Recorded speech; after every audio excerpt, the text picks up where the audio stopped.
I think I'm going to run Hellhorned. Just basic Hellhorn secondary clan for this. Because it feels like the most vanilla way to Melting Remnant here. Ultimately, any Melting Remnant run is going to be colored by its allied clan.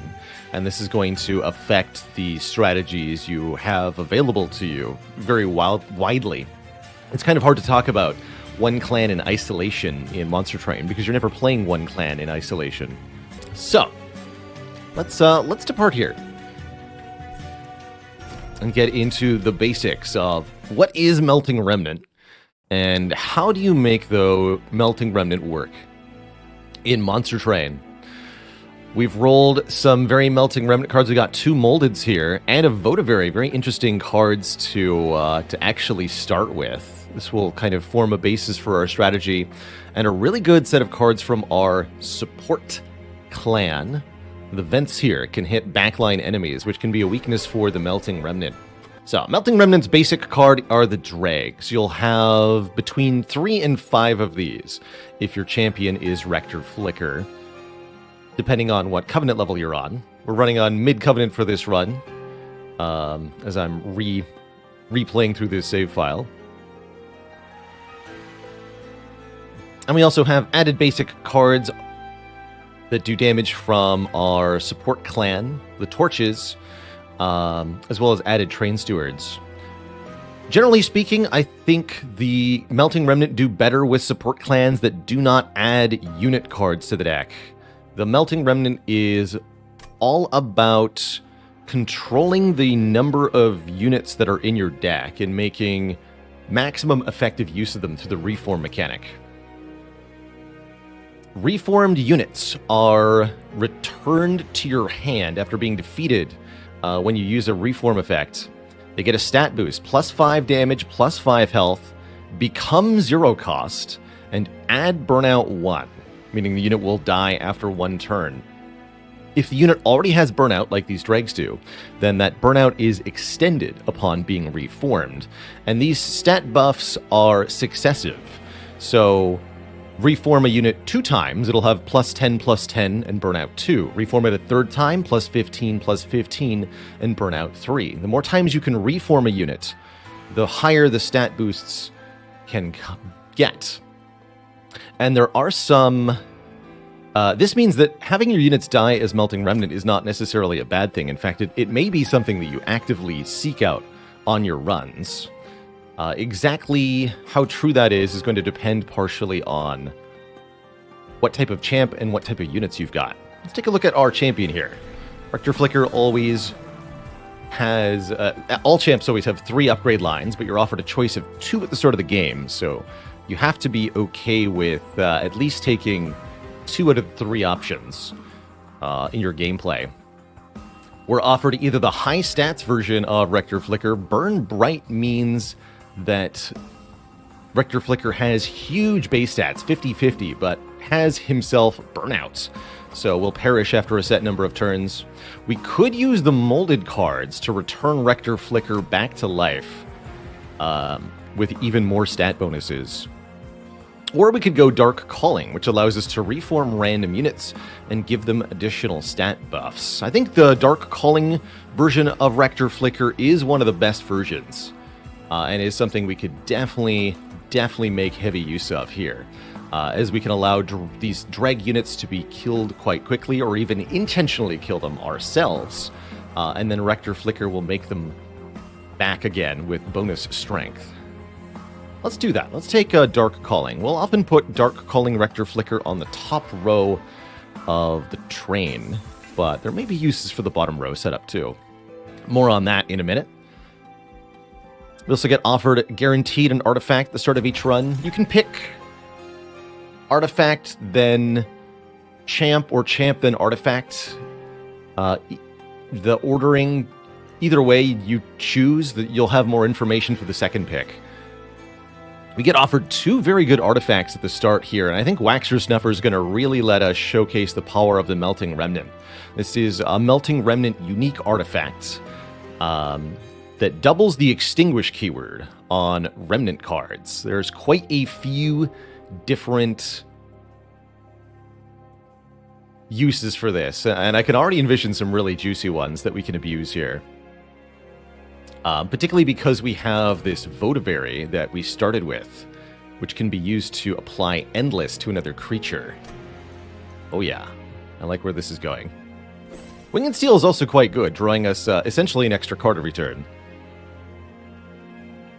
Silas says, is there any occasion that makes use of Train Steward in a combat capacity in the late game? Yes, I'd actually say the Remnant are the best at this, because you can reform Train Stewards to give them big stat bonuses.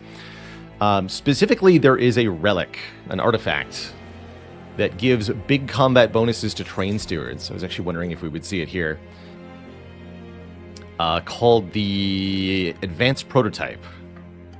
This gives multi-strike and damage shield to Train Stewards, and that makes them a lot better.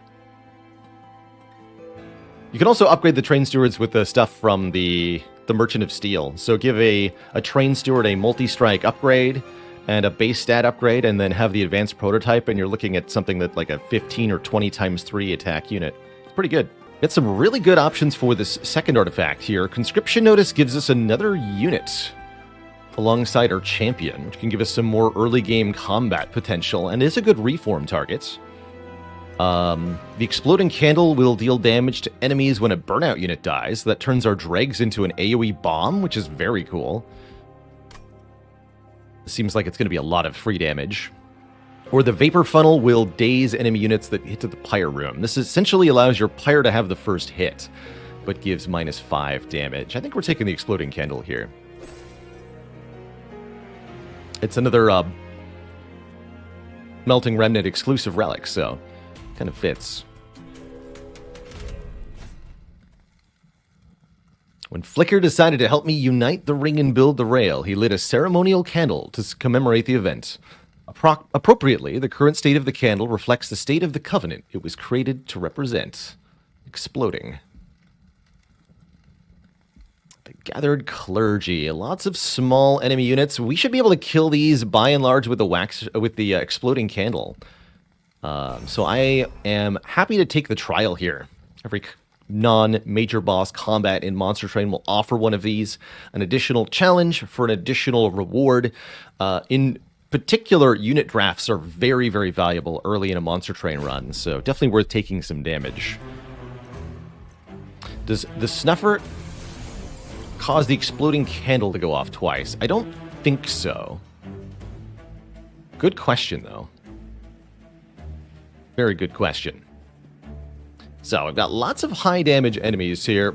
Melting Remnant can be a delicate balance of trying to attack the enemy units and keeping your own units alive. In Remnant, oftentimes having your units die can be a good thing. If they're dead, then they're a valid target for being reformed. Yet,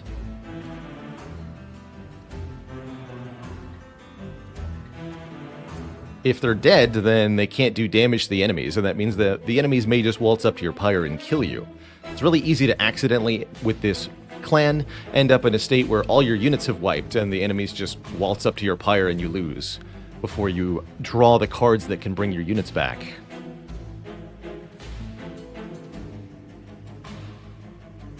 Got a couple interesting options here.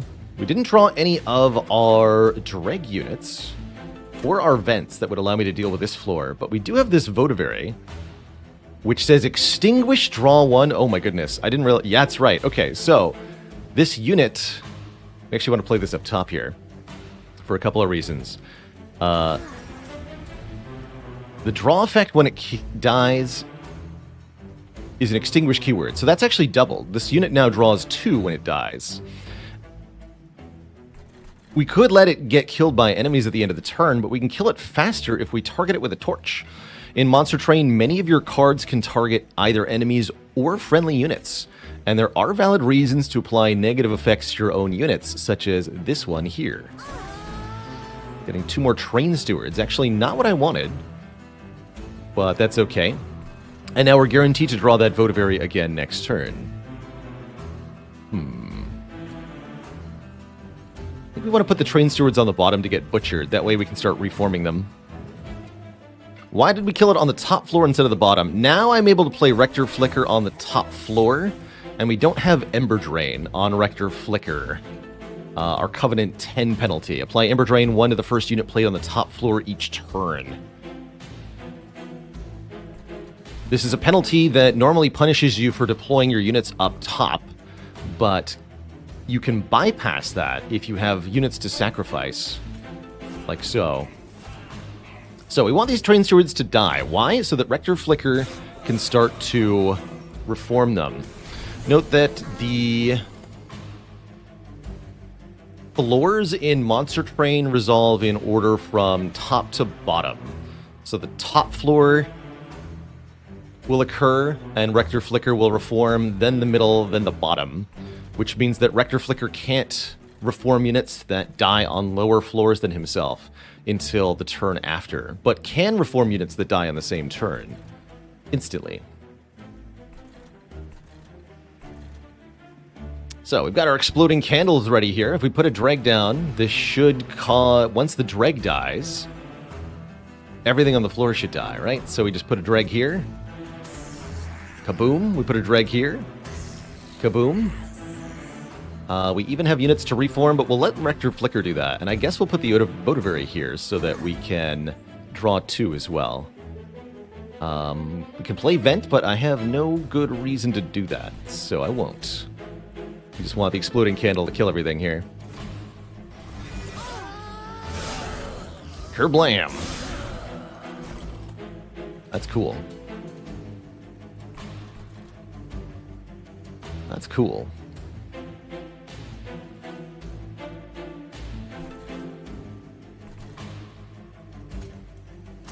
Put that Burnout 1 Train Steward up top with Rector Flicker. It'll die at the end of the turn, and then Rector Flicker can immediately recreate it again. Put the other one down here. Doesn't really matter. Votavary can go down there to get killed. We could even torch the Votavary right now. I draw 2 more torches. I don't want to do that. Okay, good talk. You can go up top as well, then. You go on the bottom. Actually, no, put the other steward down here. Alright, just getting units down in play is important.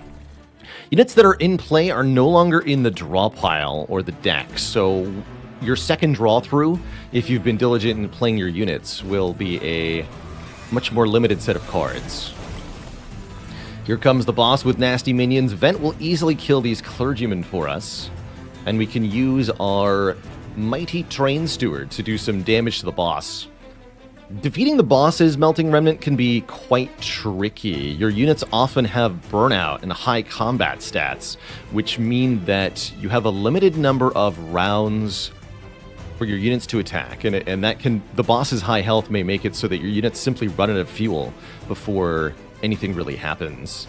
In this case, being efficient with your units is essential. Make sure that your burnout units can deliver their full damage to the boss, if possible, by taking out units in front. You don't want this 25 damage attack to be wasted on a 1 health clergyman, for example.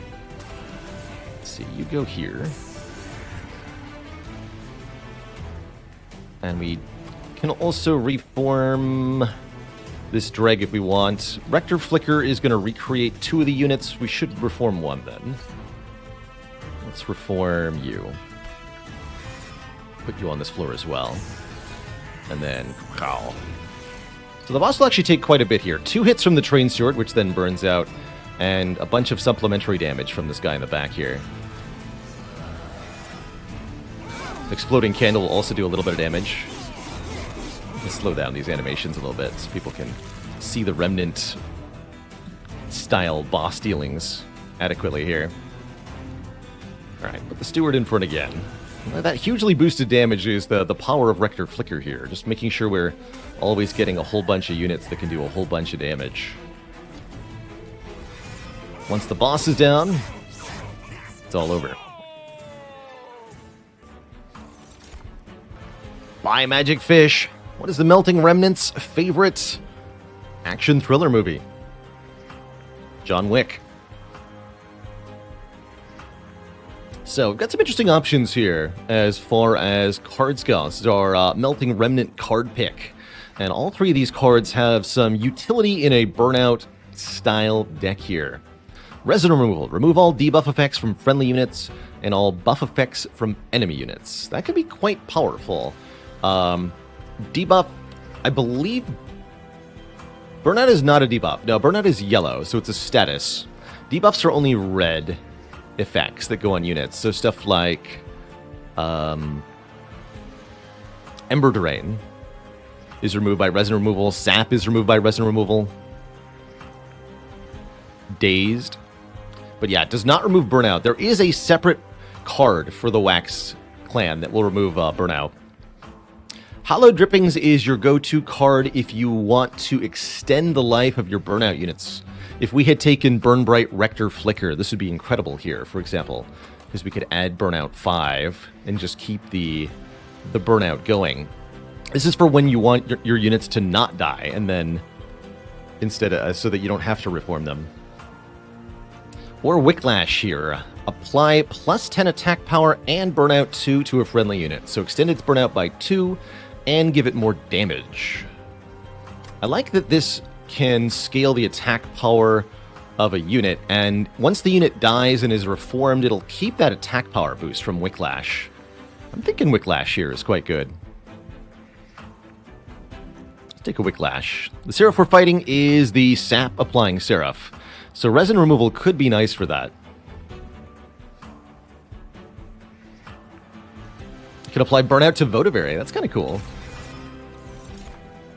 And we're offered a clan pack from our allied clan. There's some interesting things that imps can do with the Melting Remnant. Rage 5. Rage is not that great because when a unit dies, all of its rage is lost. But reforming imps to repeatedly use their summon effects can be quite something. I think we're going to skip these 3 cards. Keep this more of a Remnant-focused run. But that's an interesting option. Wow, and we get offered Deranged Brute, too. Rage on friendly units adds more damage per stack. That could have been something. With the imp, we could have made an endless Rage Imp to go with the Deranged Brute. That can be a ton of damage.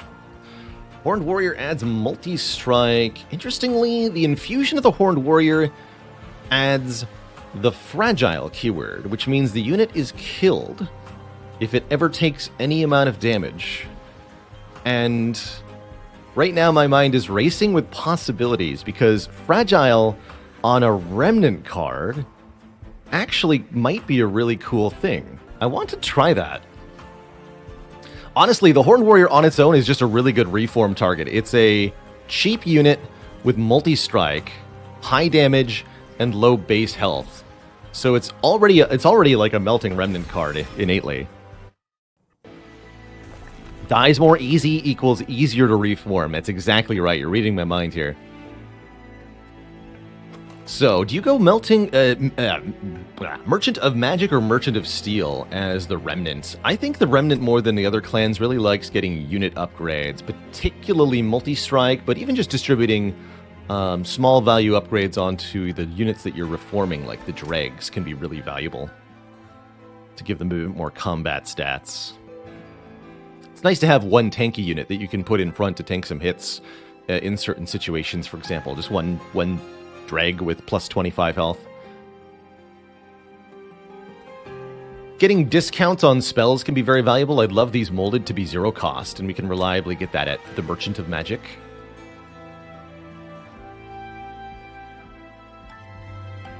It's also the difference between a Hellhorn banner unit and a Remnant banner unit. We're already being offered a Divine Temple. We might be able to make one super-powered unit at that temple, and that's very tempting. Ooh, yeah, we probably want to go this way. Looks like Merchants of Magic are not going to be readily available for us this run, based on the paths I'm seeing. How well does Endless work with this clan and champion? Does it clash with Burnout?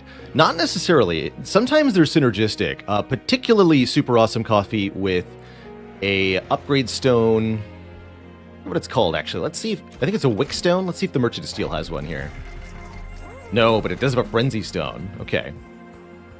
Anyway, there's a Remnant-only cheap upgrade you can find that adds Burnout 1 to a unit. And what happens if you use that on a unit with the Endless property is that it stays at Burnout 1 forever. You cannot reform a unit with Endless, because any unit with the Endless keyword always goes back to the top of the draw pile instead of going to the consume pile. And that allows you to have a unit that dies every turn guaranteed, and then you draw every turn guaranteed. And there's a couple of units, particularly the Bounty Stalker, that are very abusive with this. I was hoping we might see one, actually. Get a Bounty Stalker, make it endless, and win. And give it Burnout 1, rather, and then you win, essentially. But we get a Hellhorn unit instead. Let's take a look here. Alright, I think we have our unit then.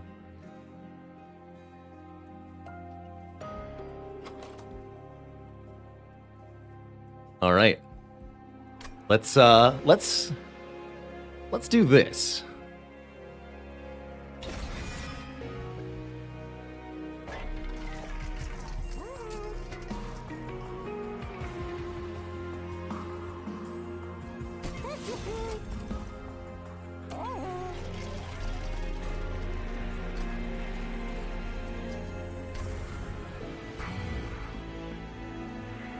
Times 4. So what we did there was infuse one Horned Warrior with the essence of the other. This unit now has 15 times 4 multi-strike and is fragile, meaning if this unit loses health, it dies. Spikes are going to be bad for us. I don't know what we do about spikes. We'll figure that out. But I imagine if we add 10 magic power piercing to one of our vents, that could help a little bit. What if we make that spell chain? Because then it works twice? It's 15 shards for that.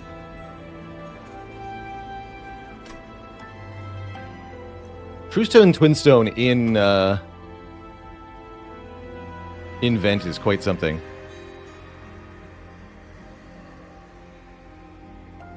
How's it going, Wargarble? That's a throwback reference. Wargarble says, watch content on YouTube, but got the chance to tune in live. Love the stream and the way I approach things. Glad to hear. You keep watching, I'll keep streaming.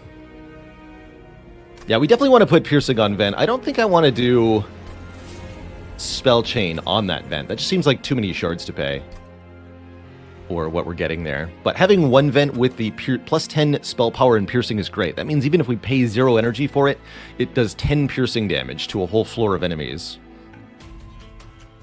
It's an old meme, sir, but it checks out. Maybe I wanted to add a health upgrade on one of the dregs. I'm sure that I did from that Merchant of Steel. That's a bit of a mistake to not purchase those cheap upgrades for the dregs. I didn't want to put one on the Horned Warrior, because since it's fragile, it doesn't matter.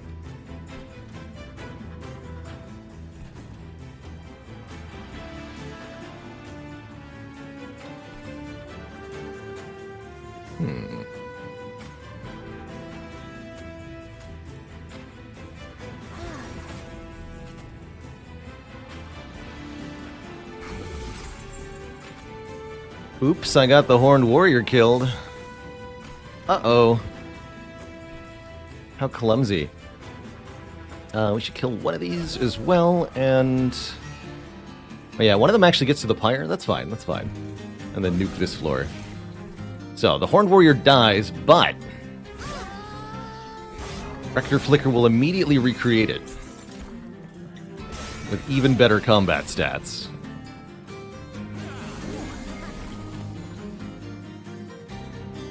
And now we just need to make sure it doesn't get killed during the turn. Or I have another option, actually. Oh, man. So, yeah, I might as well show it off, right? We've had a couple moments here where we talked about why would you want to kill your own unit?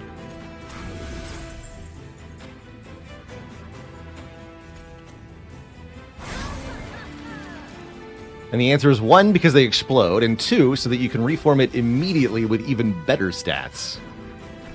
In this case, more burnout. 2 damage. You do 3 damage. So just put the drag or the train steward works here.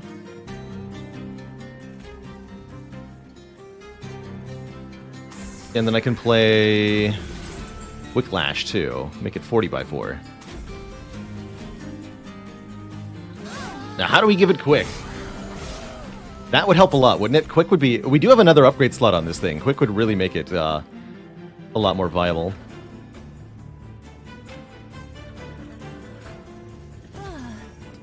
Jump blockers, go! And I guess I probably don't want to put train stewards on the bottom here. I want room on the floor there to do stuff. Maybe I'll put 1 on the bottom. Put 1. Don't want to draw them again.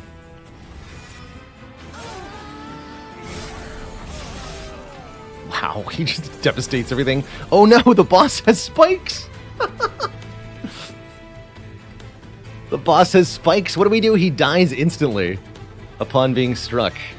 Also, he's on the wrong floor. What do you do, Twitch chat, when your Horned Warrior is on the wrong floor? Pro tip, you kill them, and then you reform them, and then you play them on a different floor. That's what you do, in case you were wondering.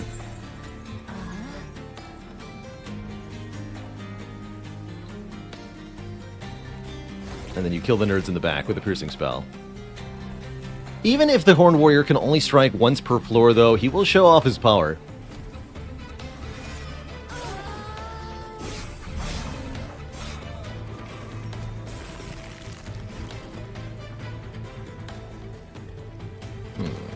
Not draw a reform.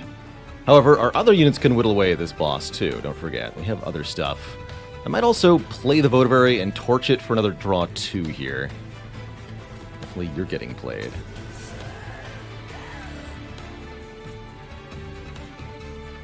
Let's just torch the Votivary here. Okay, there's our molded. Perfect.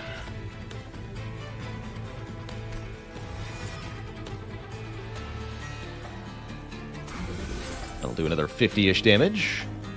And we might as well put 2 more dregs here as well.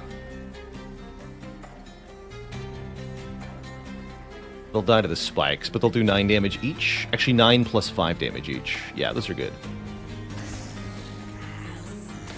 Something like that. We only get 1 more draw, so playing or not playing the Sinner's Burden doesn't matter. I should just do 2 to the boss here, I imagine. Beep.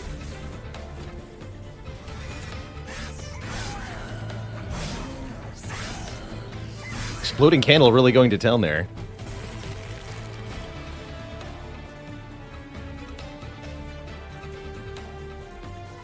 Alright, do I torch the Votivary again? Yes, is the short answer here. Okay, we got a drag with Burnout 3.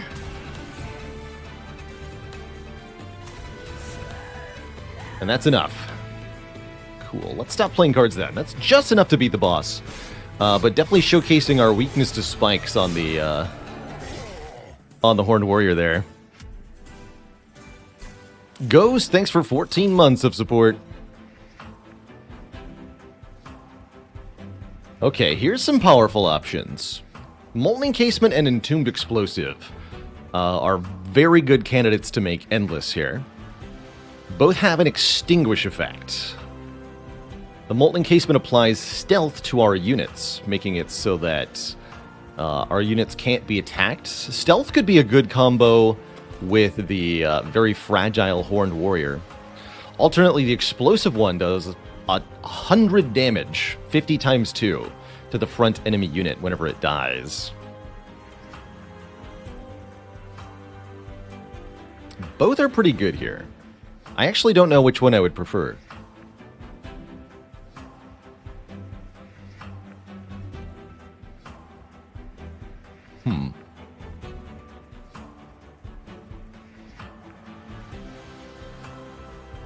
We could infuse one into Votivary or the other way around. No, yeah, it would be better to infuse this into the Votavary, because then we keep the draw 2 on Extinguish, as well as this effect.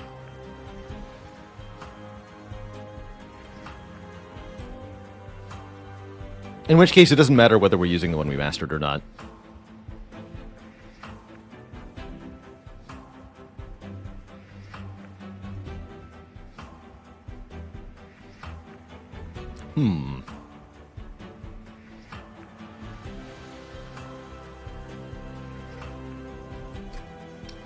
Thematically, I like doing the damage more. This feels like a better solution to spikes than this is.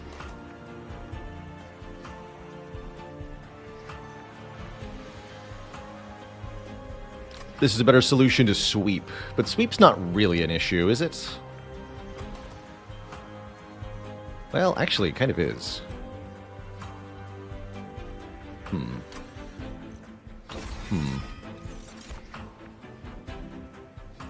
Send is interesting. We can change what floor unit is on. Sending your own units can be a nice way to stack multiple units on a floor with Hellhorns. I don't think we want any of these cards, though. Maybe Hornbreak as another way to kill units, but because the unit we want to reform most is fragile, I think it doesn't matter that much. Let's take more money.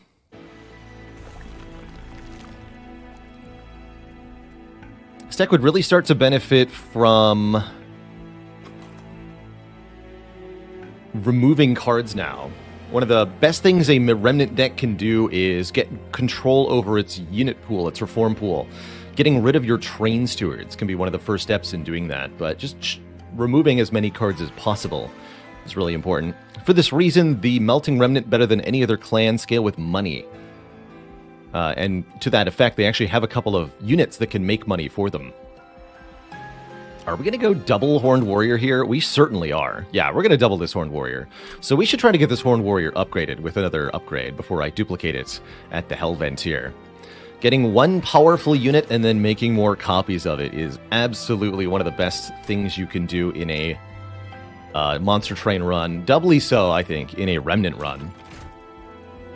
So that's what we're going to do. Is we're going to try to find either Quick. Yeah, there it is, Quick. And here's the Wickstone, too.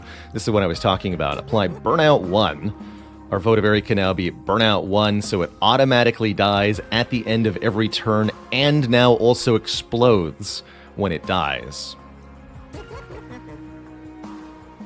Neat.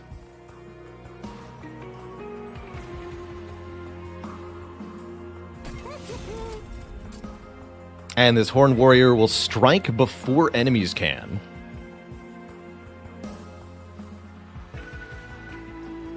Why not double the Votavary?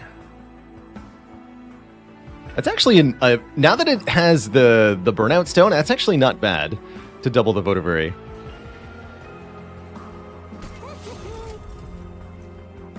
Let's put a Stat Stone on one of these dregs, just for fun. We could even put it on the Votavary, actually, so that the Votavary can tank hits.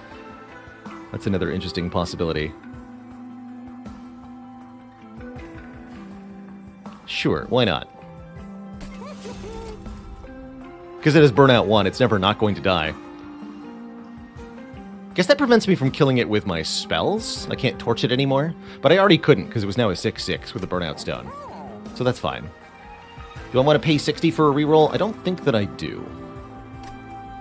We don't have a merchant anytime soon, so let's buy a card purge now. We'll purge one steward. Could even actually buy 2. You know what? Let's do that. Let's purge 2. Get ahead on the removals here. Change all instances of Quick to Quack. Do you want one of these? Automatic Rail Spikes or Spike Driver Colonies? Multi-strike 1, Extinguish. Add a permanent copy of this card to your discard pile.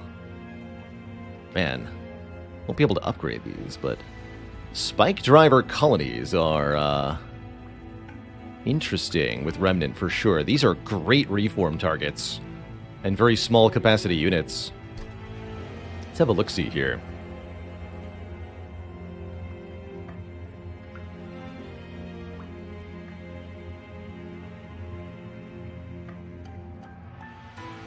We could infuse the explosive tomb into the spider. Wait, what's the spider infusion? Does anybody know what Spike Driver Colony infusion is? Endless, okay. That doesn't help me. Not really, anyway. Huh. Weird. Very weird. Had I not just spent all my money at the Merchant of Steel, this would be really good. It's like a self-duplicating cheap unit, and a horde of these can easily overrun the late game. They're quite something. I don't think I want either of these, Hef. Not on this run.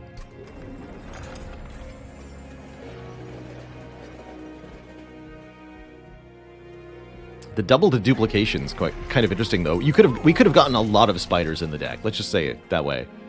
Could have had a lot of spiders. Let me just double check. Was there anything I wanted here? Another piercing upgrade. We could put piercing on the second vent. That kind of sounds good. And we also want to infuse the explosive into the Votiberry here, so that it explodes. This little guy explodes twice upon dying. Cool.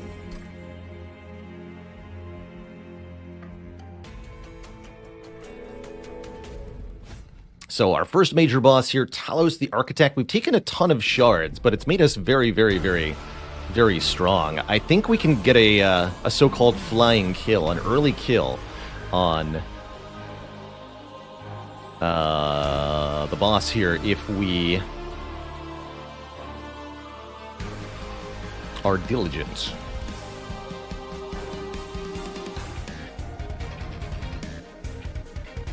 Talos attacks, right? That's right. Talos personally attacks. So the Horned Warrior will always die here. Perfect. Give that Horned Warrior a stat boost.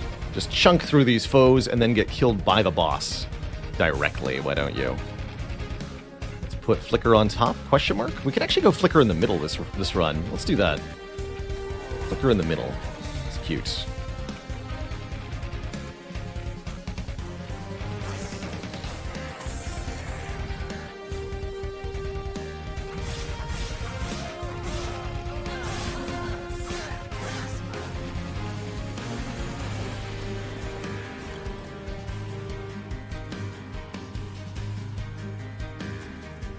Oh, this is beautiful.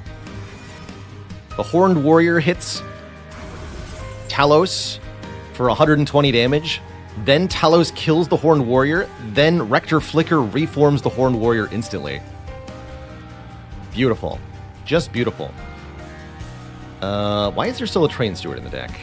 I don't even want to play you.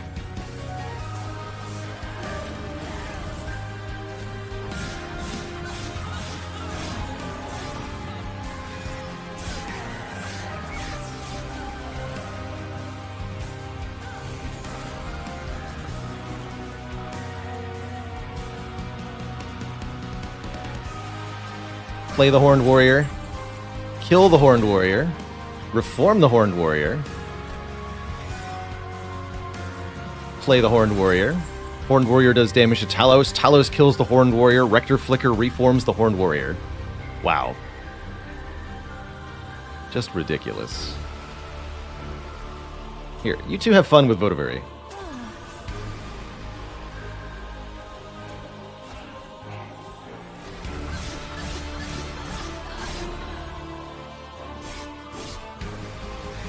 Oh, actually, there were other stuff to be reformed, so the Horned Warrior didn't get targeted there. That's a good reason to have less units in the deck, right there. Now we actually don't get the Horned Warrior back. I can maybe draw into Molded by... No, I can't torch the Votiberry anymore. That's right, we can't do that. Well, nothing then. I just can't get it back. Fair enough. Well, that'll do, I suppose.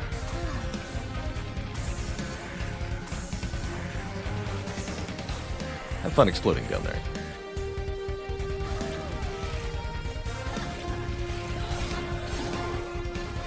There he is.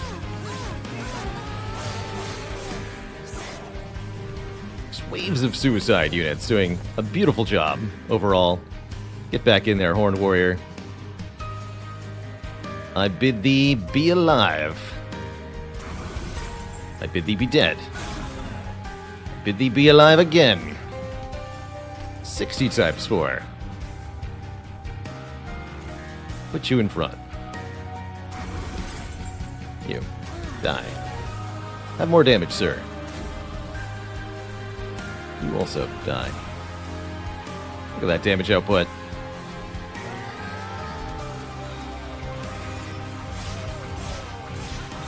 This is definitely a deck that would benefit from holdover on one of our reform cards or something, so that we could always reform a unit each turn. But we can achieve a similar effect by simply removing cards that aren't molded, and eventually we'll reach a point where we're able to draw everything every turn. That's pretty good too. Uh-oh, spikes? Oh no! My one weakness. One spikes. I have no counter to this, Twitch chat. Help! What do I do? I don't think there is a... Wait, there is a counter! It's... no, I can't kill the Votary. There is no countering. The piercing vent isn't enough damage to kill it. It's got 30 health.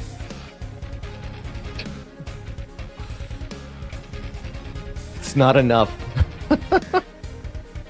Because our unit is quick, the Votary in front won't make a difference.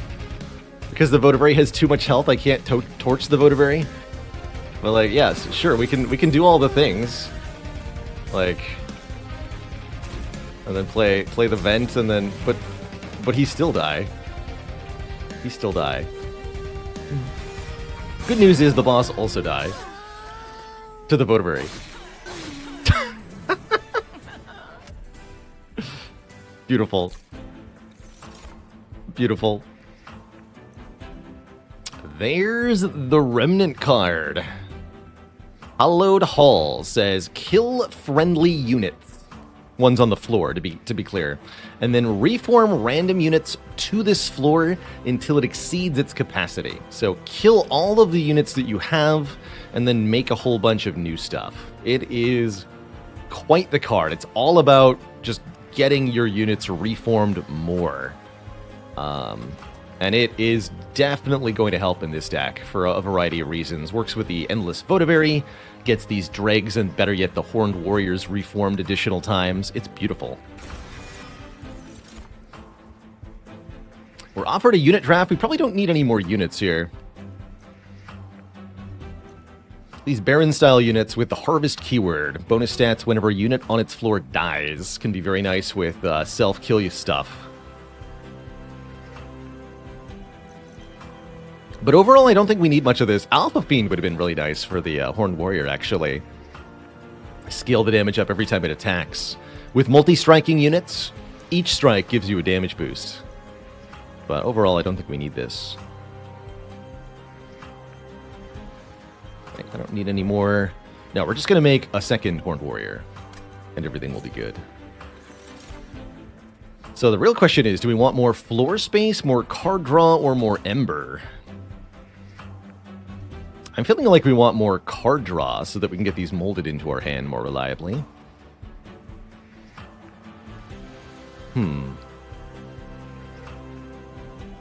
More capacity is definitely a little tempting, though. Maybe we'll do one of each on this run. One draw, one capacity. Let's do the draw first. When in doubt, I like to take card draw. Card draw is very hard to come by in Monster Train, whereas Ember and floor capacity can be acquired in a few ways. Alright, what's this Remnant unit? Wickless Tycoon. This is one of the big ways to make money as Remnant. 5 gold per death might not seem like a lot, but you can really, really turn that into a huge amount of stuff. I think we're skipping these units, though. We've got the strategy we want, which is 2 of these guys. Or maybe 2 of these guys. We could also dupe this.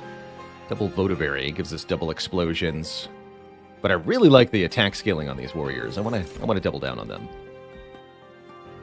Upgrade the champ. Get even better damage upgrade on reform. Dark Culling 2. You can also cross path into Accumulator.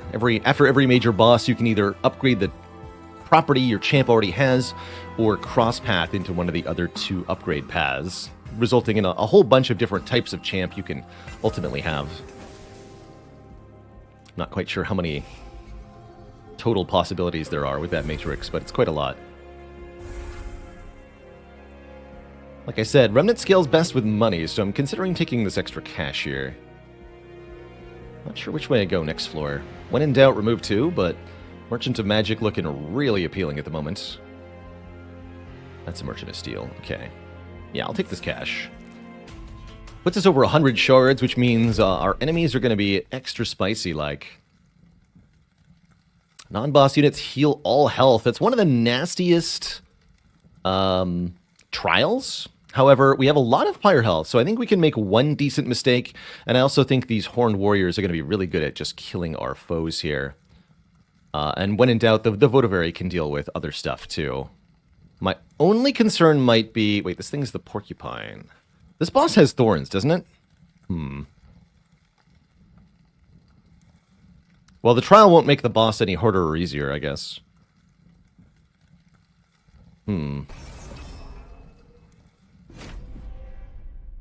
So how does this deck beat thorns?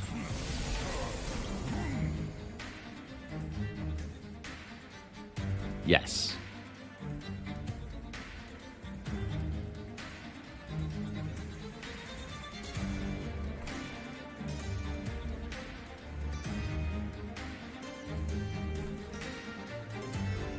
I think we want to be putting Rector Flicker on top here.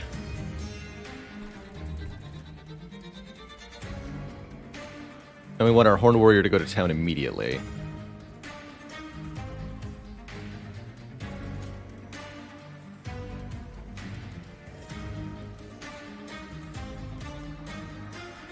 If only the Horned Warrior also exploded. Oh, he will, don't worry. He will. I'll have to take one Ember Drain here, and let's play Hallowed Halls on the bottom. That's going to kill both these units and then reform both these units. And now they both explode. 10 armor. It really doesn't make much of a difference. He'll lose all his armor, but he'll heal back to full because of the Heaven Seal, this enemy.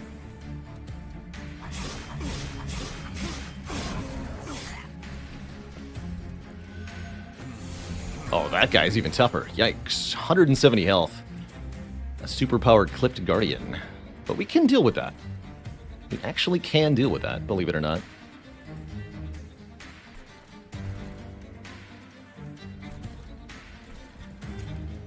We just want to be careful about how many units are in the consume pile.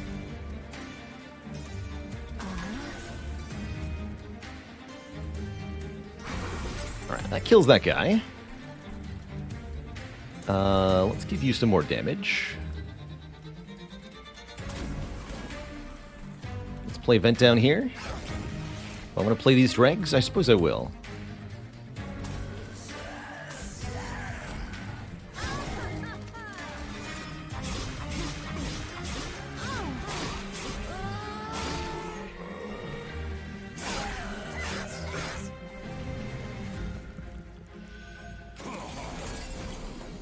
In order to vanquish this thing, we have to be able to do 170 damage in one floor, which thankfully our Horned Warriors can absolutely do. No problem, actually.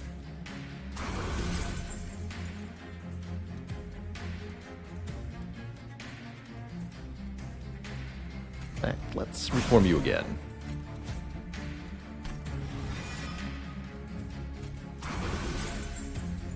Good. That means the Votavary can go on the bottom.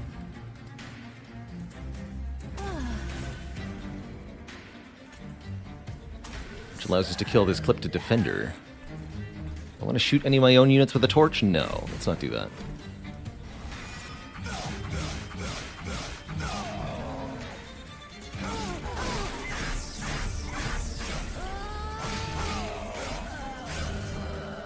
Wow, the deaths. The deaths.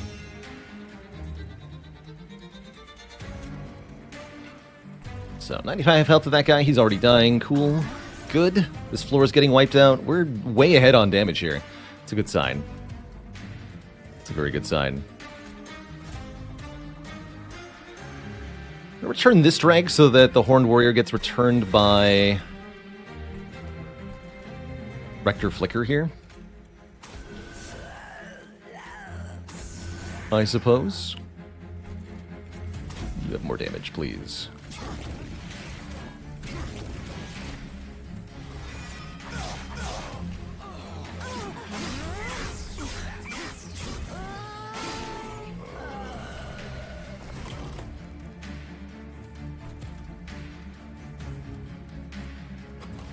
Okay, there's one unreformed drag. We drew Hollowed Halls again.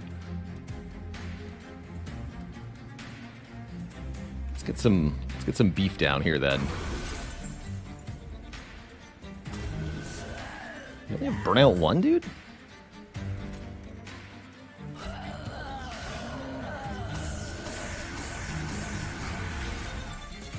The wall.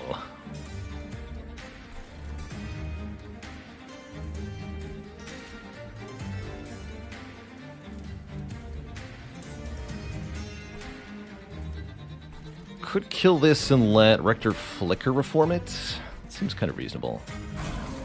In my hand next turn. You just die on your own. Okay, that's a good turn, I think. This boss can be a little tricky here. Yes, the boss does have spikes. Okay, that is trouble. Good news is Vent can kill the enemies behind the boss.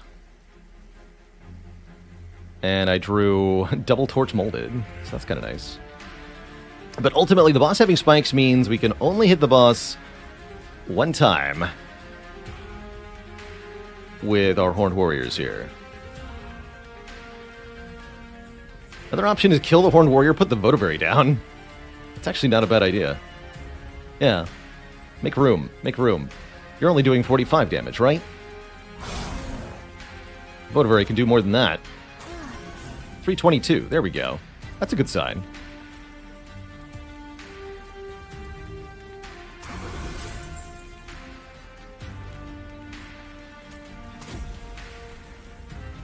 And then give me both of those guys back next turn.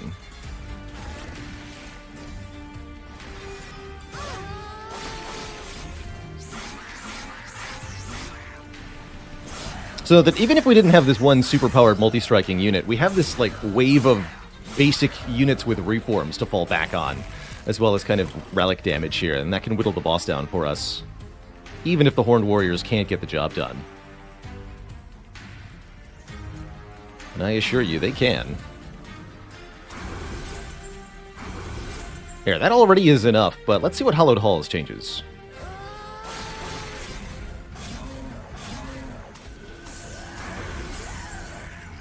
Yeah, there you go. Easy.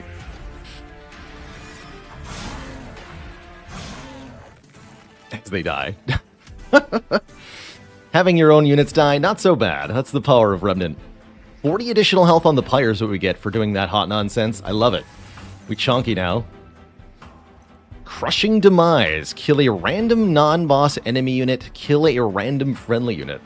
It's one way to get your units killed. Or Sacred Wicks here, if we want to reform just more stuff. This can be nice. Just randomly reform 2. It's a 0-cost card. Has Consume, though. Let's take one Sacred Wicks.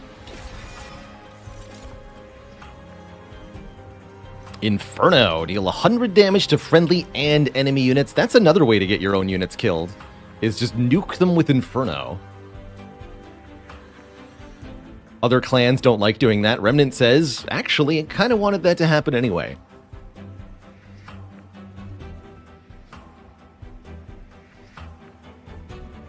Definitely a nice backup card to have.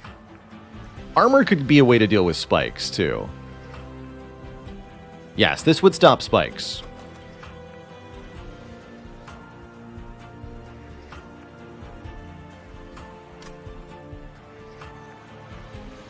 Okay. Oh. That's a reasonable counterplay. I can get behind that. definitely want to go to a Merchant of Magic now. Feels like we need some spell upgrades big time. We would like to make these molded cheaper. We would like to make hallowed halls cheaper. We're going to take this remove to? Question mark? Do I need any more unit upgrades? No? No, I don't need any more unit upgrades. But artifact and remove to here is tempting.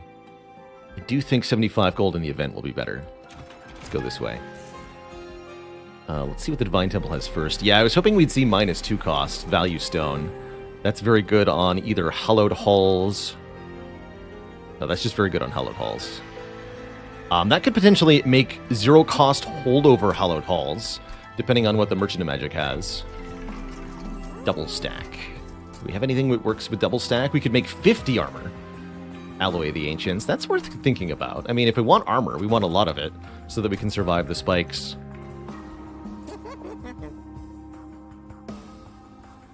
Having one of these torches do enough damage to kill something is tempting. Let's see what the Concealed Caverns holds before I make any other choices.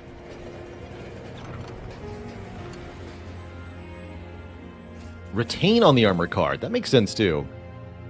Oh, wow.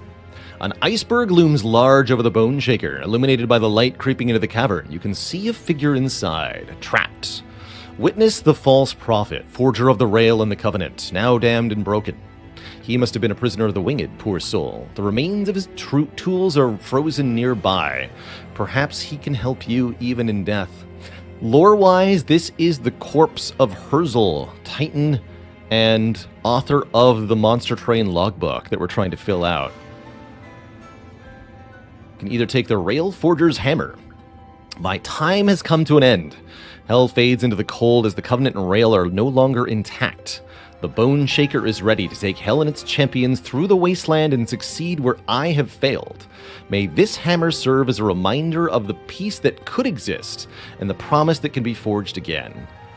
+1 capacity on every floor, like a free boss relic, essentially. Very good. History of the World. This book shall provide a detailed recollection of my time in heaven and hell in my pursuit of the Rail of the Covenant and the brokering of a lasting peace to save our two realms. Should I fail, look here to learn from those who've come before. 3 capacity on a random floor, different every fight. May or may not be useful. Probably better to take the guaranteed +1. Or the Frozen Nostalgia. My heart and my life. I only hope that you can learn from an old man's mistakes. Sure looks like that's half the blacksmith there in that locket. -1 capacity on each floor, but 15 magic power to all of our cards. Very cool for spell power based builds, this is. We're going to be taking the hammer.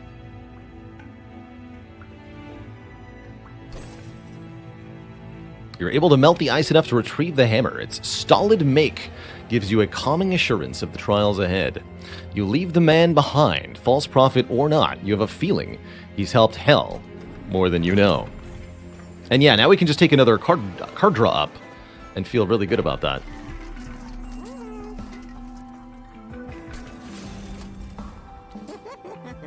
Alright. You are free. You have consume. And I am going to pay for a reroll here.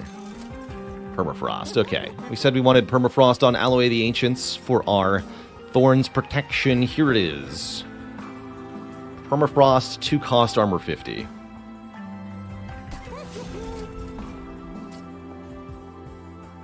Could add 10 more spell power to one of these vents. Is 12 damage enough to kill the Votivary? It's not, right? Votivary has 16 health. Yeah. Add it to the vent then. And make this free too? Yeah. Alright, Hallowed Halls, you're free as well. And I might even pay 10 shards for a Purge. I said removals are more important on Remnant than any other clan, and I meant it. The more cards you can remove, the better. Let's do it. Purge one of these torches. Alright, we have a lot of shards going into Ring 5 here. Maybe too many? Oh, shoot. Right, we have Quick, though. Quick stops the Sweeper boss. Spikes?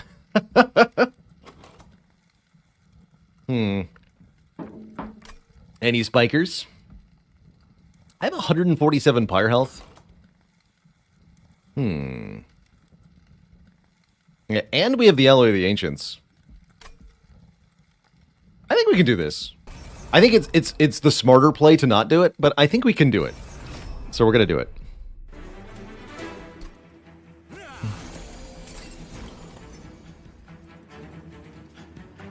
Remember, we can explode.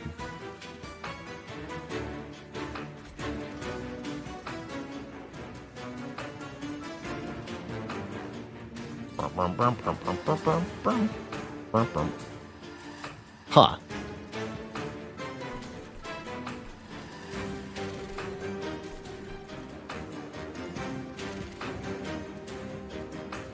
So what would your play here be, Twitch chat?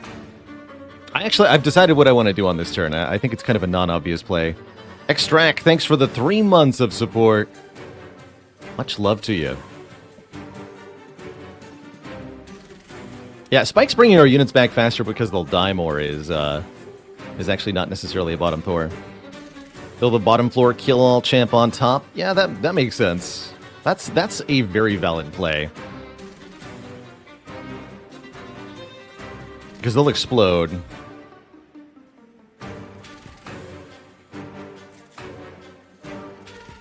Everybody wants to hollowed halls on the bottom, and I respect that. But here's what I'm going to do. Horned Warrior, hollowed halls here. Rector Flicker up top. Dreg on bottom. These already die to the dregs exploding.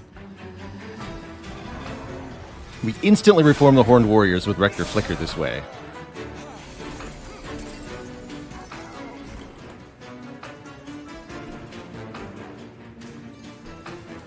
That's a good vent.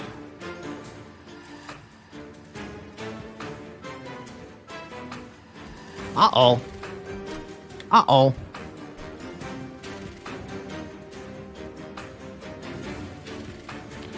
Meth Troll.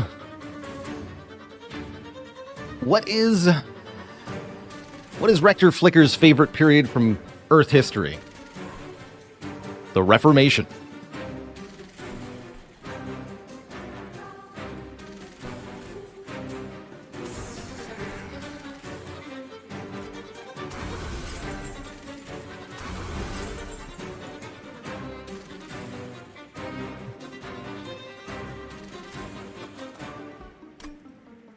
So we have those to reform. Rector Flicker will already reform that. So I don't need to play that. We do boost one of these, though.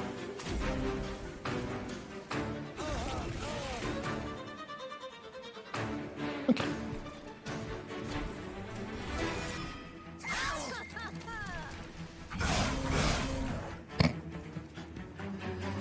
It's a tough way to go, man.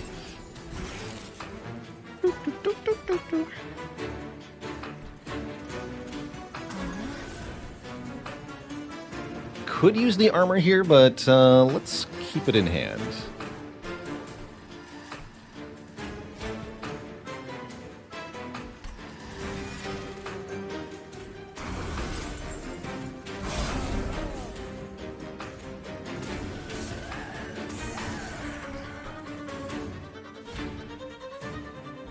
Make him stronger.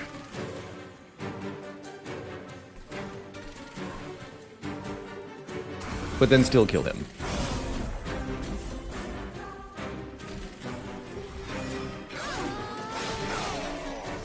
Seems to be working pretty well, actually.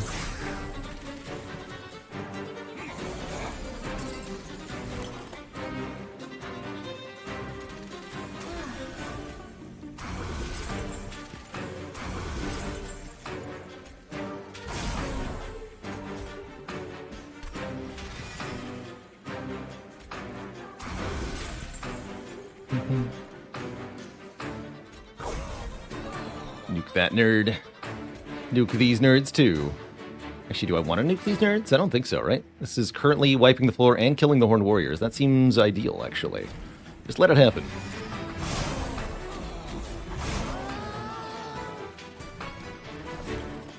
Amazing. Just amazing. I don't know if I have hand space for that, actually.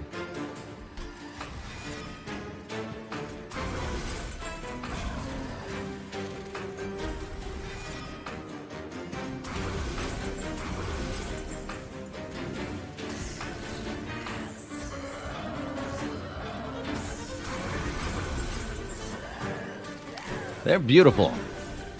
Alright, you can have armor now. Have fun.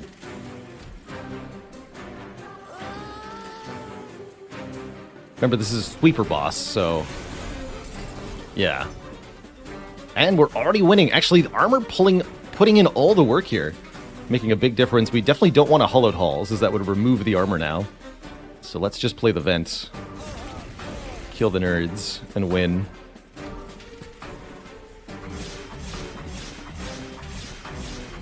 Why do you always ask the Reform to do the copy runs? Because they're happy to take the dregs, says Walks on Legos. Love it. You planning on filling the whole logbook? We sure are. Yes, all of it. Alright, that nonsense got me 7 Ember on the first turn of battle. Can you believe we didn't even take 1 pyre damage dealing with that challenge? Spikes, no problem. Fatal Melting. Deal damage to enemy units equal to 3 times the number of friendly unit deaths this battle. And we are definitely having a lot of friendly unit deaths this battle. That sounds like a lot of damage. I'll take it. Could take another armor card. Not using any rage. I don't think we need double Alloy of the Ancient. Let's just take 10 gold here.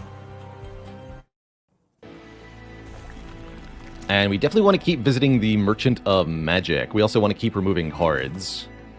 I'm actually happy to start removing dregs from this deck now. Maybe lose 1 torch, lose 1 dreg.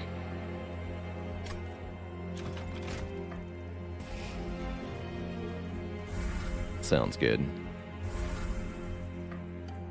What do you have? Permafrost again. Okay, we won't be buying that. Nothing I really want to permafrost. We could permafrost like Molded or Sacred Wicks, but there's not really much need for it. I will be decreasing the price of Fatal Melting. It's too expensive. Hold over on Hallowed Halls if we're lucky. Let's see. Yes, that's exactly what we got. Hold over Hallowed Halls. Now every turn we can kill the entire floor. And Fatal Melting is free. Although I don't even know if we needed Fatal Melting to be free. I like that I managed to spend every dollar I had there. What do you got? An event. Notice several of your fallen alloys. Which of the train's pyre shards do you relight? Can add 25 health to a unit. Get blood for blood, healing when our pyre kills a unit. That's not going to happen. Or friendly units all have 10 more health and are heartless, meaning they cannot be healed. It doesn't really matter? I guess 10 health on the dregs is fine. Petrified Heart is fine. We have no ways to heal anyway. Reforming is not healing. So, sure. Yeah, more or less a useless event. That's okay. And even though we have so many pack shards, I really can't resist an artifact. Generally feels worth it. There's that advanced prototype we talked about. I have no train stewards left, but if I did, it'd be worth thinking about keeping them. Dazed to enemy units that enter the train can be nice. Means they don't attack on turn 1. For the most part, we don't want them to do that. But sometimes we do. Our units enter with Rage 3. That just means we do a little bit more damage. And I think that resets every time we are reformed. So let's actually do that. Let's take the Scorching Restraints here. Just do 6 additional damage on every unit, essentially. It's not that much. It probably wasn't worth the shards, for example. But I'm still happy we took it. Alright, Arcus Darkness Incarnate. Basically the Simon Says of Monster Train. Arcus summons 2 different types of Dark Shards that penalize you for taking certain actions on certain floors, and this one is particularly tricky. Daze our units when we play a non-Morso unit on the floor, so if I put the Horned Warrior down, they'll be dazed and they won't be able to attack. Fortunately, I can just wipe the floor with Bent here, or with the Votavary. But otherwise, this would actually be a little difficult. This boss can be really, really tricky for Melting Remnant. Doesn't have to be, but can be. Is this another situation where I want Rector in the middle? I think so. Yeah, I think it is. So you'll be dazed, but you still die? I think we put you up top. Quite frankly. So we'll get reformed in a couple turns.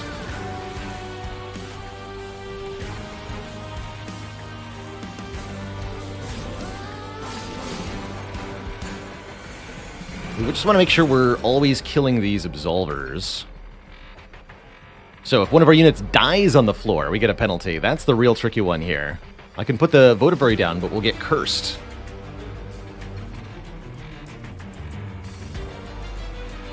But we can again kill the enemies with our spells, so that'll work. We're also allowed to now play our units, as long as the units don't die. So the Horned Warrior can go, for example. He'll be fine.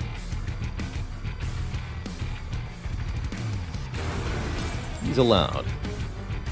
You should go up top to damage Arcus here.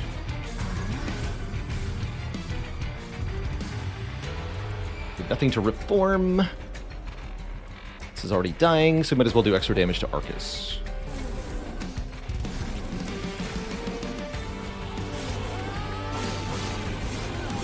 Even though Arcus is stealthed during the initial part of the battle, we can kill him with non-direct attack effects. Alright, no units on top this turn. That we can deal with. It's Hollowed Halls time.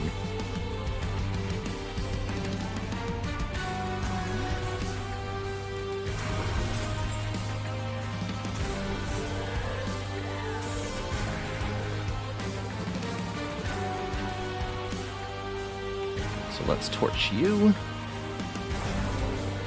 Then reform. Then play. Then reform again. Explosions. Beautiful. Simply beautiful. You can go here.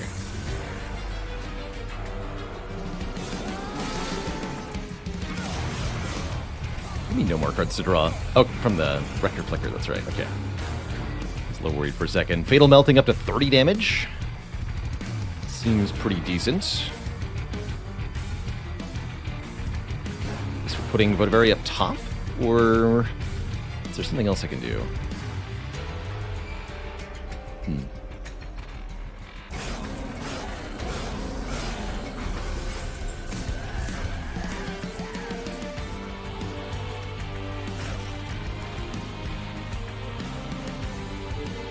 Not needing the armor yet, so we can play the Vent.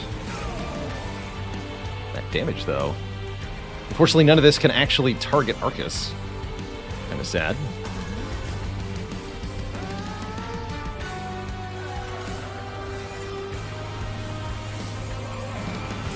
Oh, we do get one curse, actually, because of a unit I played a turn ago. And here our units will all be dazed if I play the Hollowed Halls. So we probably don't want to do that.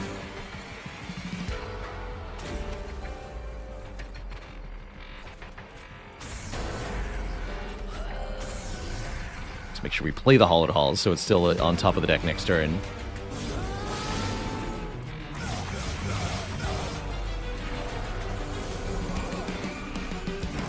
And it's on top, that's easy.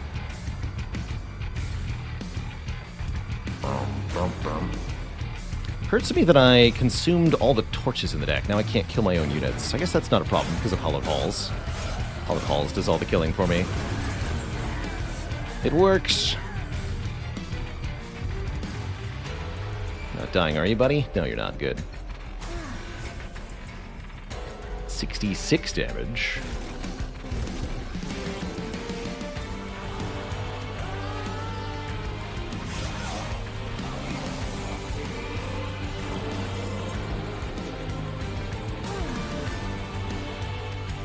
Does Rector Flicker not reform?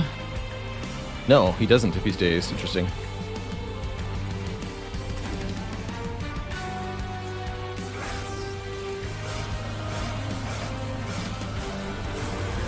Even the dregs have enormous stats now.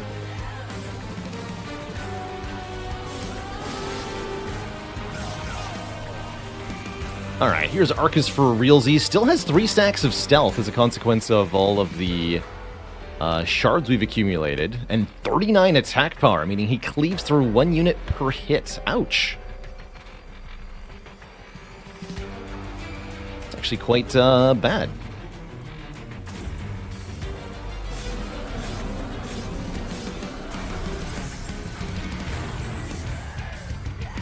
Alright, but what if the front guy had 50 armor? Still absolutely clobbering everybody. Well done, sir. Good thing we have more than one floor to deal with you.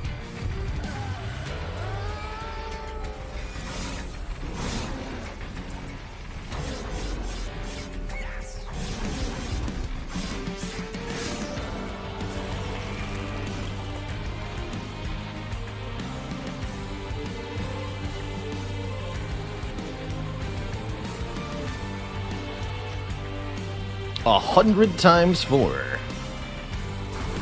Herblam, that's all we needed. Let's get them both in here. GG. Stop there. Just let the Horned Warriors take care of Arcus. GG.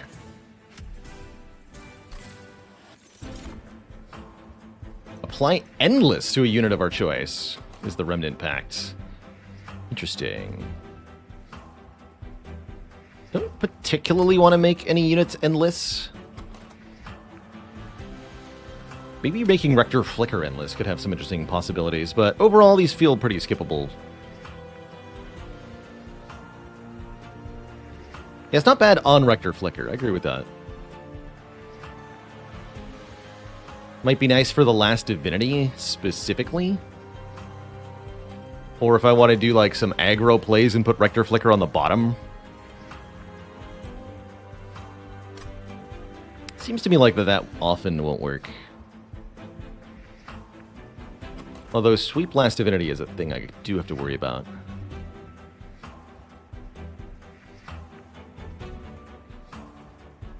You could get the Accumulator Crosspath be part of the Hallowed Hall shenanigans. That's funny. Gain tons of health that way. Although the order of Hallowed Halls resolving is weird.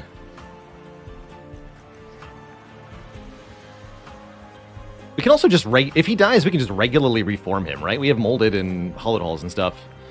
So, I don't think I need this. Let's take that draw, though.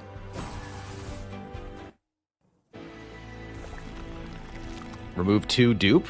Yes, please. What am I duping? We could get a 3rd Horned Warrior. Or a 2nd Votavary. Or a 2nd Hallowed Halls. Double Hallowed Halls? Seems pretty ridiculous. Let's do that. Let's duplicate the Hallowed Halls. Now we get Burnout Crosspath. Go Dark Calling 3. Although mostly we're not even needing the reforms from our Rector Flicker anymore. We don't need any of that. Seraph we're fighting is the Sapping Seraph, which should be pretty irrelevant, I think. Reform shenanigans will shut him down. Alright, but the torches consume... I don't actually need 3 dregs anymore. Don't. Let's lose 1 more. And I barely have another remove? I guess I could just outright remove one of these torches. Wicklash is here for the mastery, if nothing else. We could lose one of the vents. I don't need both of them. Sure. Feel bad about using a piercing stone on this and then removing it, but we're in the good part of the run now.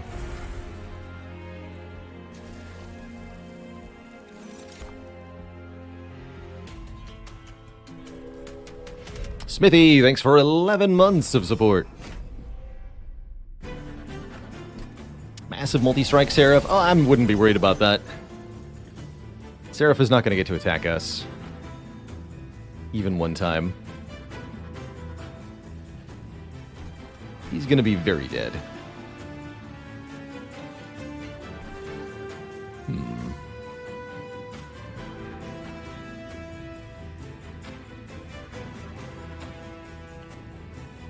I might do that hollowed halls up top thing again. Let's do that.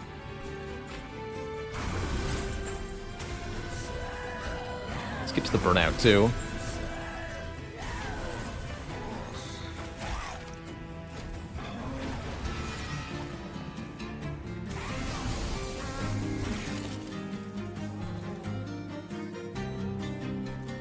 Alright, we got some chonky enemies to deal with here. Oh, and there's spikes. Why is there always spikes?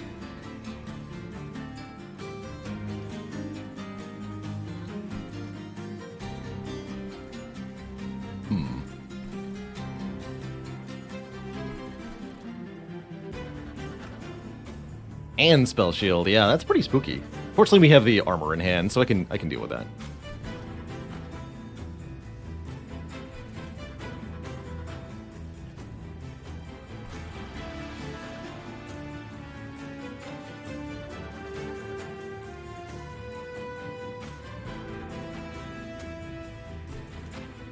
All right, so let's go this floor, I guess.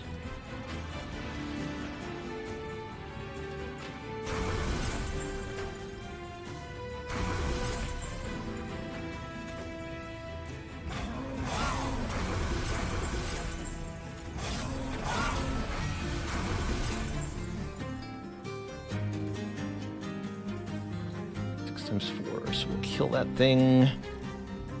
Loses the armor, though.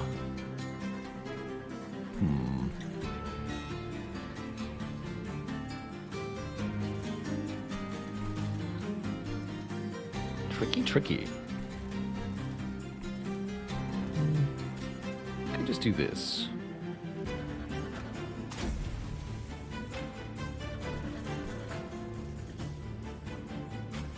Oh, and then we kill you and reform you, of course. Perfect.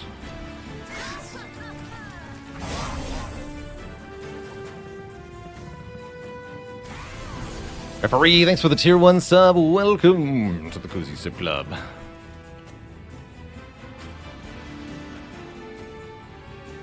And I still have the Alloy of the Ancients in my hand here.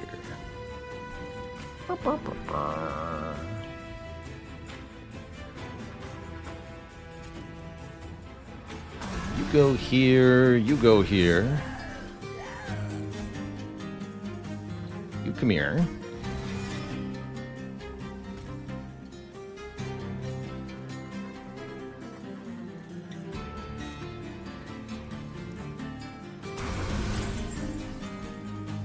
It's only minus 10. Oof.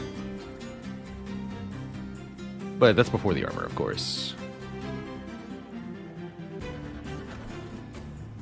Piercing Vent is great. We'll do that on the bottom. Wipe that floor. Okay, this is looking pretty good then. We hollowed hulls in the middle. We armor up top. Minus 195. Okay, more on that in a minute.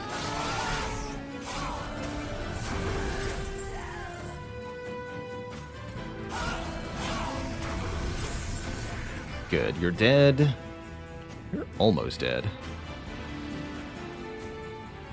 Clash helps a bit here. This would be another 20 damage. So we'll get like one hit on the pyre. That seems fine. Yeah, pyre only takes one hit. Alright, not bad, not bad.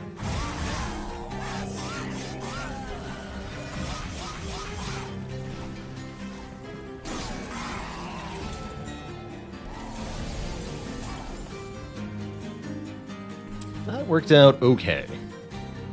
Certainly. You're dying. You're on the wrong floor now. Not sure what to do about that, actually.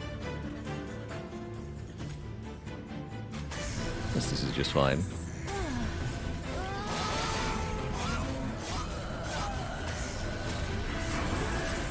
That works.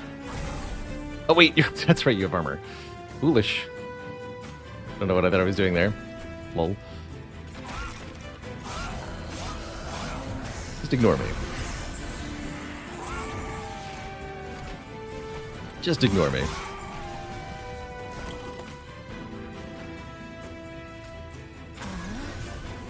Here, have some more burnout, sir.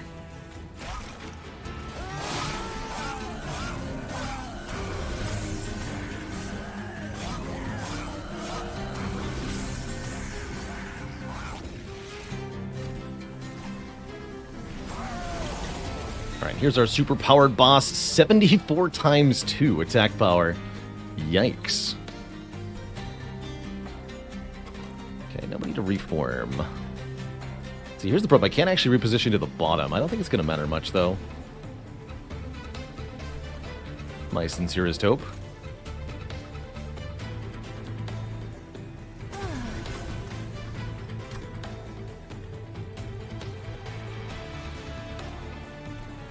Keep whiplashing you, I guess. Keep buffing the stats of these units.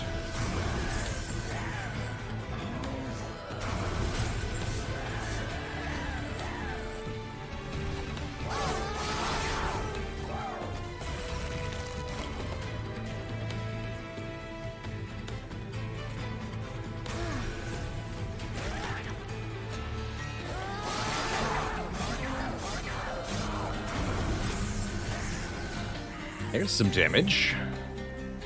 Not in the right order, though. Let's reform again.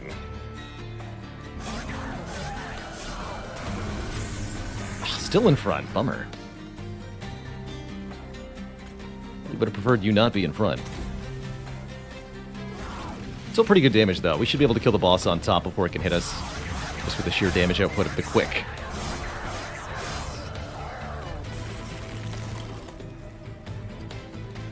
I can also now place my units with intent if I want to. Seems like a good idea, actually.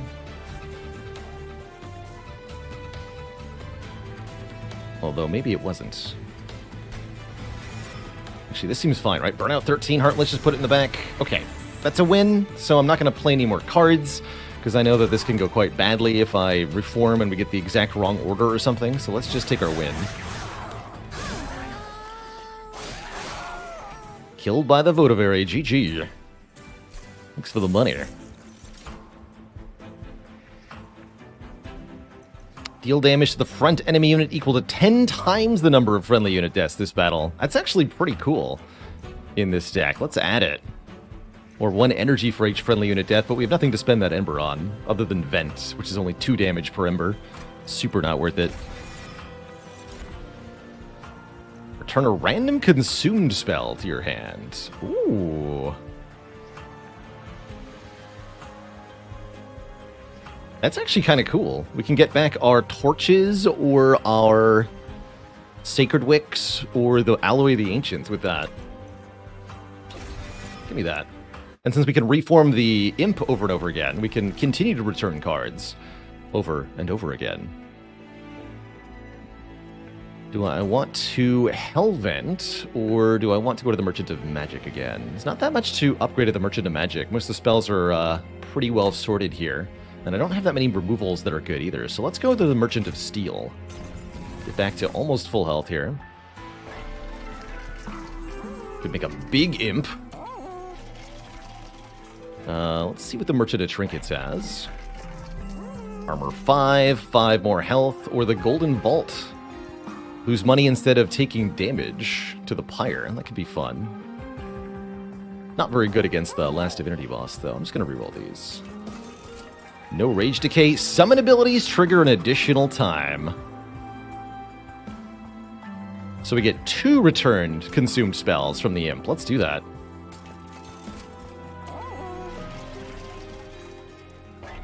We were just here. Let's see what these 3 artifacts are as well.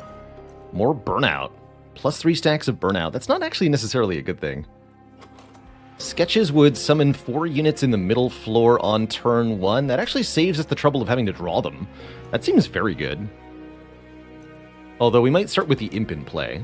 I think that's still fine. Just having units... This is 4 draws and 4 card plays on turn 1 for free. It seems nice. And yeah, I agree. We probably want Endless on the Imp. Yep.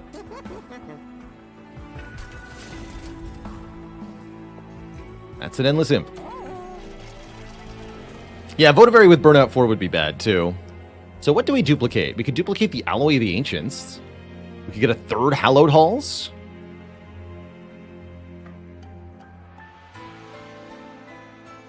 Or another Votivary.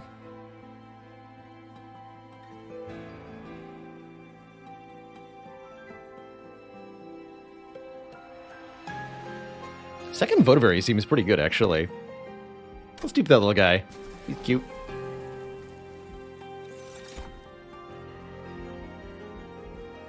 Just overdraw. Like heck I will.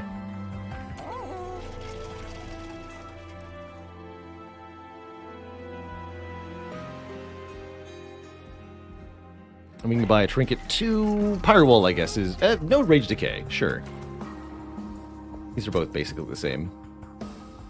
Take no Rage Decay.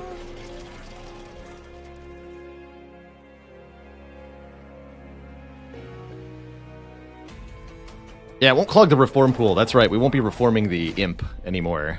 Do we even have Rage? Just a little bit. Every unit starts with 3 Rage. It's not much. Damage shield 5, huh? This turn 1 is...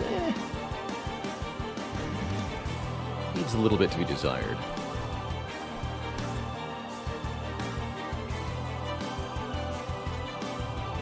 So we'll do this thing.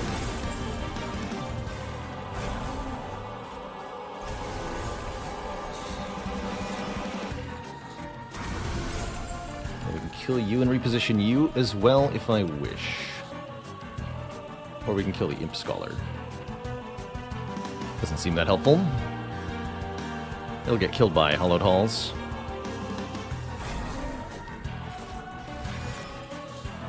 Let's just whittle down this Darkwings a bit. Although you'll get armor 15 for the unit dying. Let's not. Okay, that'll work.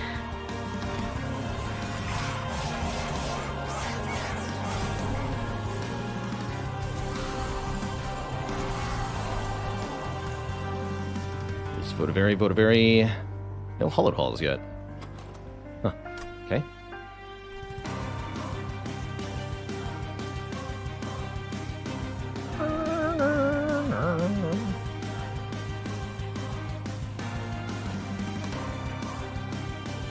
They'll all get 15.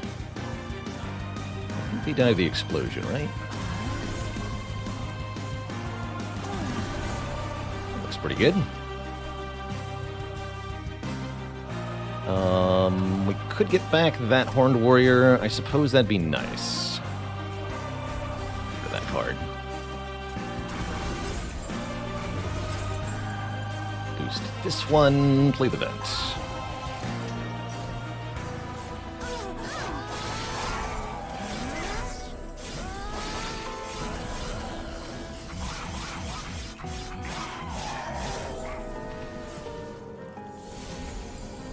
Yeah, we are kind of overdrawing a little bit with 2 Votivaries, I understand. Having 10 in hand is great, though. It's more about doing the extra damage and increasing the death count than it is about drawing more cards. Alright, Hallowed Halls is finally here. Also, we can do some hot nonsense like this. Votivary, then Hallowed Halls. Down below. Floor is a bit weird this turn. I'll worry about that in a minute. Wait a minute. And I draw a Votivary doing that? Interesting.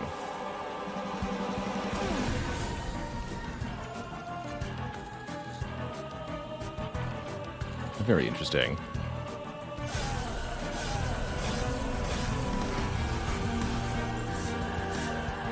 Reform. You get a damage boost. You take some damage. Take some more damage. Beautiful.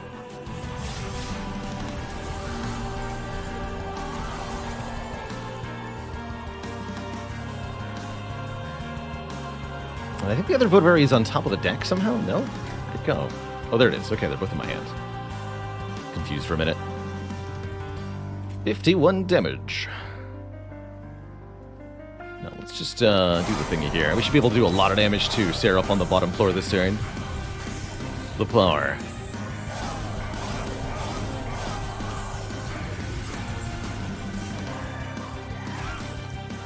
$250 damage to the front unit.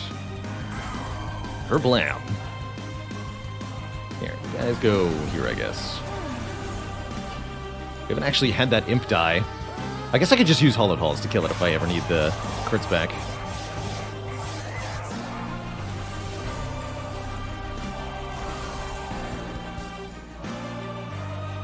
Here, for example.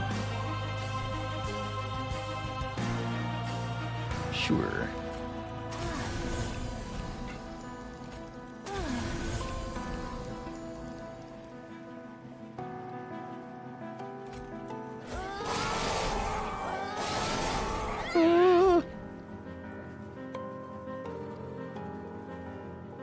Fatal Melting, which now does 90 damage. Jeez. Seems pretty strong. So if I Hollowed Halls again, what do I draw here? The Votary and the Impish Scholar.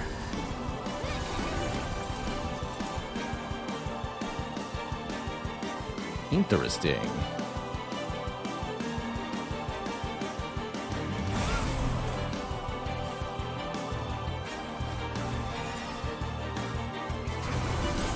Go there, then.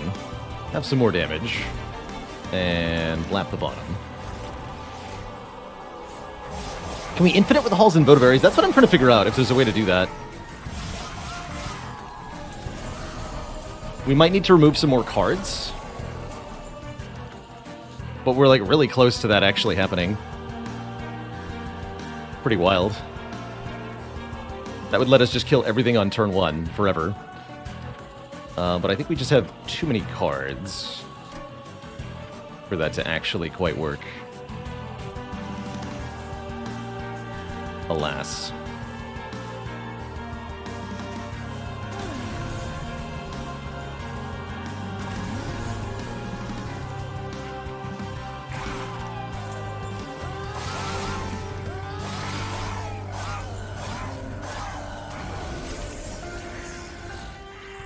Beautiful. 'Tis simply beautiful. 380 damage. The funds, friendo. Let's see, put that down here.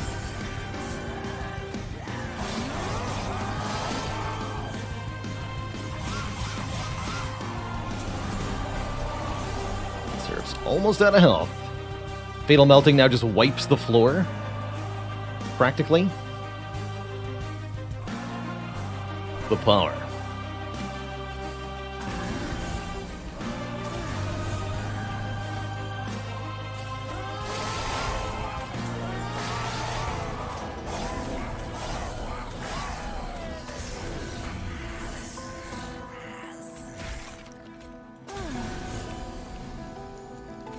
Get that out of here, get that out of here. Hollowed Halls again. Draw the other Votary again. 510 damage from Memento Mori. Boom. GG, Seraph. So yeah, he had 4 multi-strike, but we never even saw it. No problem.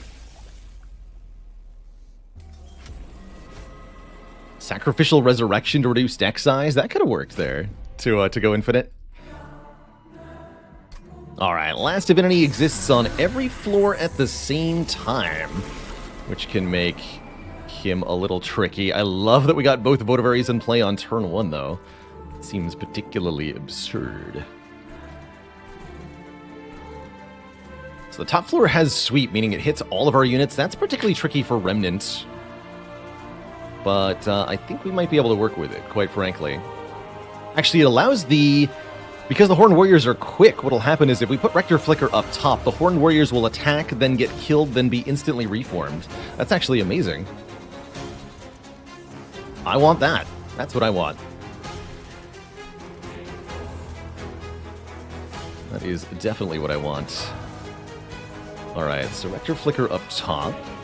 Yeah, that could be a reason to put armor on Rector. We'll see. I should have put the Horned Warrior down first. It's the burnout, or the Ember Drain, but whatever. That means I'm not going to Hollowed Halls this warrior. I'm going to Hollowed Halls this.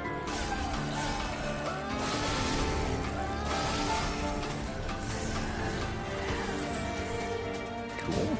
So yeah, I'll put these two up here.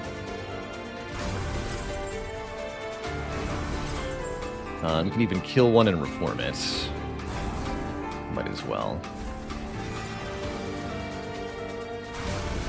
So that's going to be our damage per turn up top, by and large.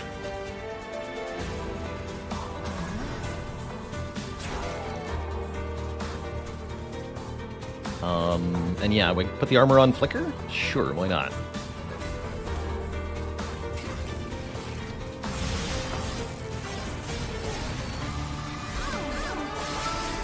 Beautiful. With power. With power. Yeah, just double Horned Warrior up top every turn. Seems like the smart play. And we're using Hollowed Halls on the Votivaries? Curious.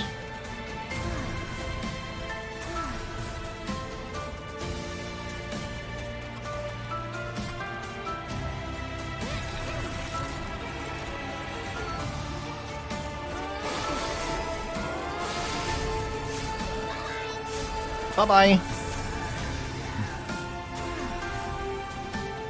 Bye-bye.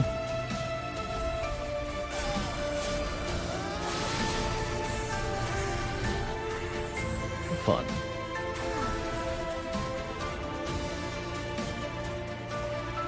Actually want that Impish Scholar to be played, I don't think. We could keep giving more armor to our friend here.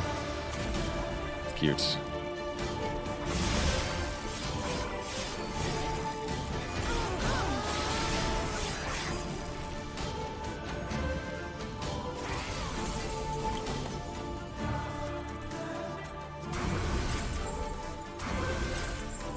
Yeah, that's going to kill Divinity pretty quick, actually, because they're getting plus 15, plus 20 damage. 15 from Rector Flicker, 5 from the base of Reform each time. Pretty powerful.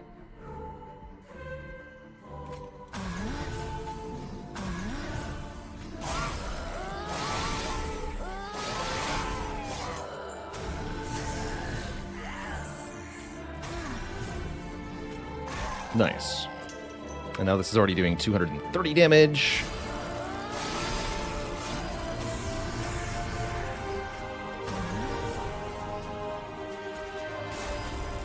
Lap. Lap that down there. Easy.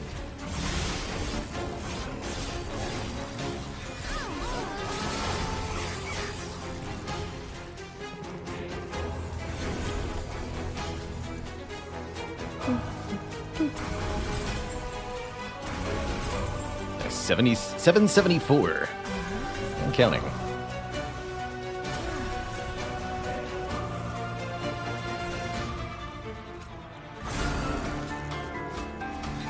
Actually worth it, but here we are. No, I can't play Memento Mori, but play other stuff, like the Alloy.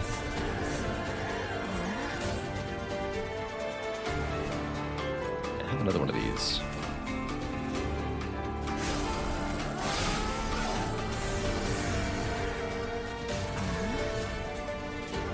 These Votivaries are surprisingly good damage, and I think we'll actually just even kill Divinity before the mini-boss arrives up top here.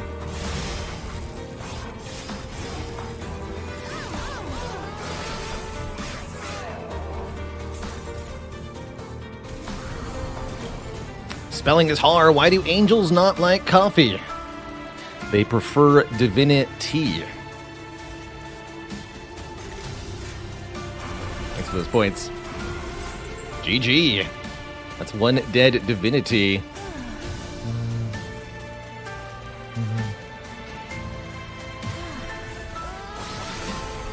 Blam.